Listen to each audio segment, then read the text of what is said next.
Bueno, y ahora nos vamos precisamente a nuestro primer análisis del día. Este fin de semana se cumplió el plazo para que Puerto Rico reestructurara su deuda de 73.000 millones de dólares.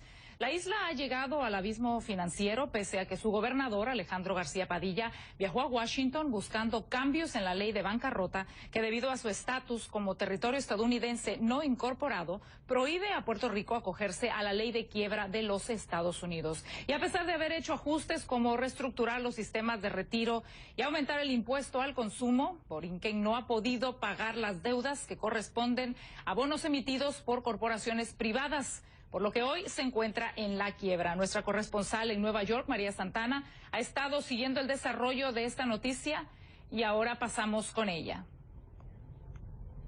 Bueno, vamos a hacerles una pregunta a ustedes, la pregunta que tiene que ver precisamente con este tema del día. ¿Qué opinas de la crisis económica que vive Puerto Rico? Y para analizar este tema nos enlazamos ahora desde Washington con Juan Carlos Hidalgo, quien es analista de políticas públicas sobre América Latina. También con nosotros Rosario Rivera Negrón, presidente del Grupo Economistas de Puerto Rico y profesora de la Universidad de Puerto Rico vía Skype, precisamente desde San Juan.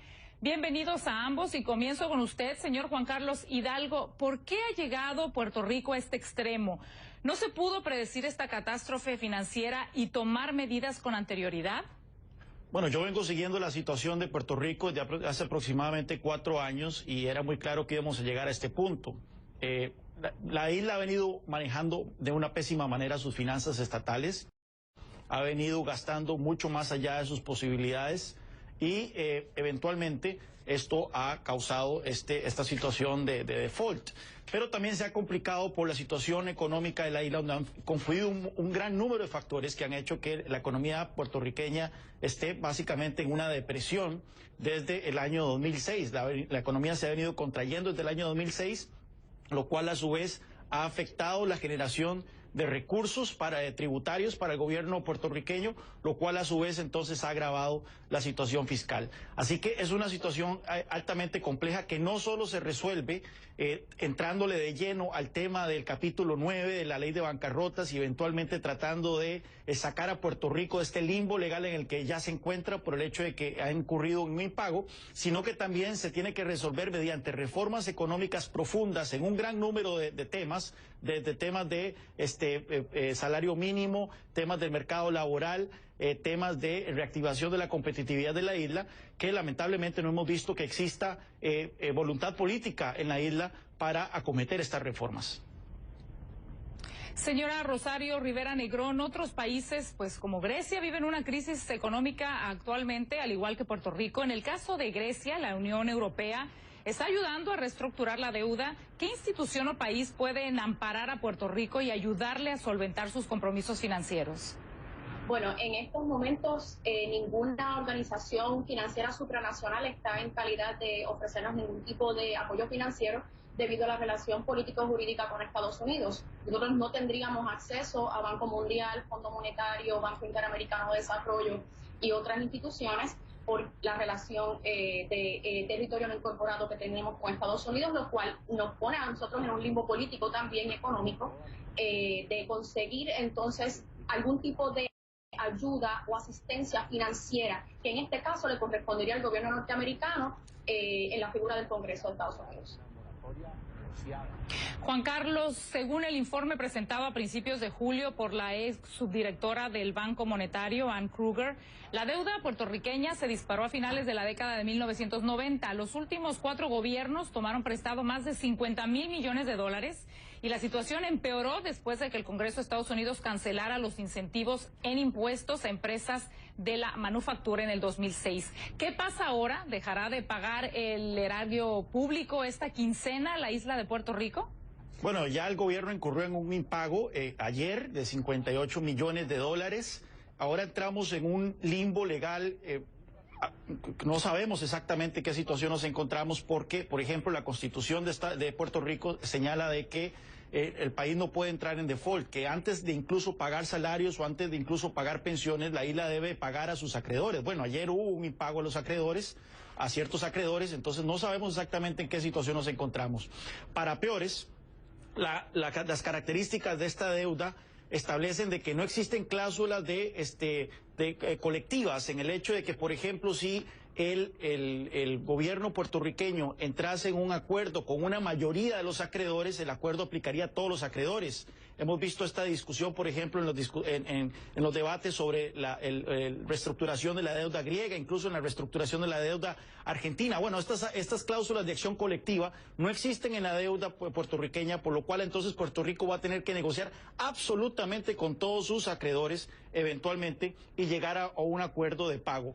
Pero el acuerdo de pago va a ser muy difícil si nuevamente la economía no logra reactivarse. Hemos visto que el gobernador puertorriqueño está más interesado en lograr que el Congreso le tire este salvavidas del capítulo 9 para tratar de alcanzar entonces una reestructuración vía bancarrota que en realizar las reformas económicas. Incluso cuando salió este reporte de la economista Ann Kruger, el gobernador puertorriqueño dijo, bueno, sí, me quedo con la parte donde se recomienda lo del capítulo 9, pero el resto de las reformas que recomienda Kruger en materia de competitividad, en materia de reducción del gasto, etcétera, esas partes no me interesan tanto. Y eso demuestra entonces lo que señalaba al principio, que no existe voluntad política en la isla para reformar la economía.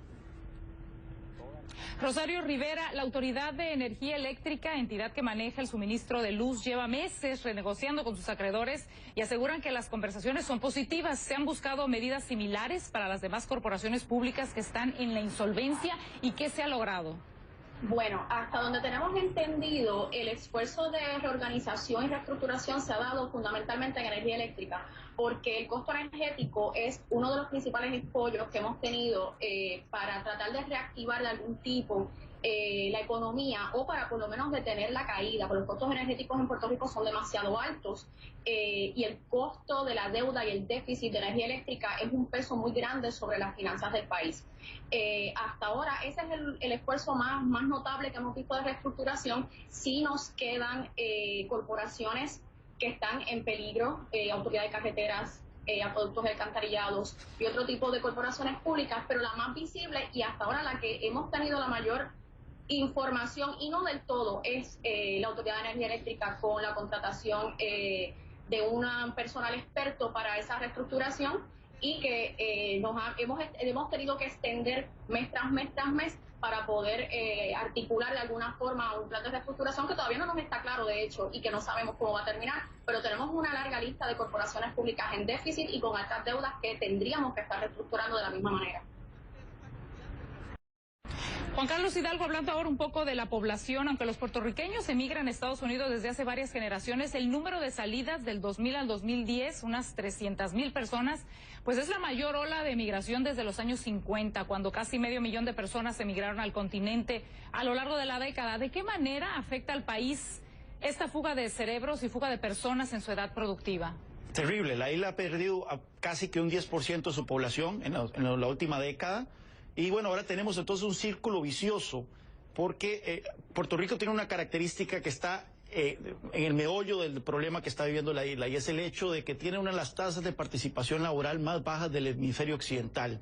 39% de la población en edad de trabajar trabaja.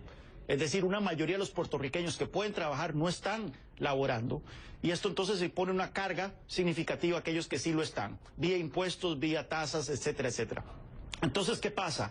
La gente que está trabajando se está yendo de la isla, porque la gente que usualmente se va principalmente para el estado de Florida, de gente industriosa, la gente que más tiene deseos de trabajar, mientras que los que quedan en la isla son gente que o vive de beneficios o está desempleada y demás. Entonces tenemos un círculo vicioso en donde cada vez el gobierno de la isla trata de extraer recursos tributarios de aquella gente que se queda en Puerto Rico, y entonces incentiva la migración. Nuevamente, esto es uno de los temas que tiene que tratarse para tratar de reactivar la economía. El informe de Ann Kruger señala 2 puntos específicos que están detrás de la baja participación laboral de Puerto Rico. Uno es el alto salario mínimo. La tasa del salario mínimo se fija a nivel federal, siendo muy real de que una isla con un ingreso per cápita entre $16,000 y $17,000 al año tenga el mismo salario mínimo que Estados Unidos continental, donde el ingreso es muchísimo más alto. Esto castiga entonces a la gente poco calificada y genera desempleo, y también los altos niveles en que se establecen las contribuciones del welfare. Nuevamente, un país que tiene un ingreso per cápita que es la mitad del estado más pobre de la Unión Americana, recibe entonces niveles de welfare muy altos que desincentivan el trabajo. Todos estos son temas muy complicados que deberían estar sobre la mesa también a la hora de discutir el tema de Puerto Rico. Definitivamente un tema muy complicado que va a dar mucho más de qué hablar, porque esto pues obviamente no termina aquí. Les agradezco muchísimo su tiempo, el haber estado con nosotros hoy aquí en Realidades en Contexto, Juan Carlos Hidalgo y Rosario Rivera Negrón.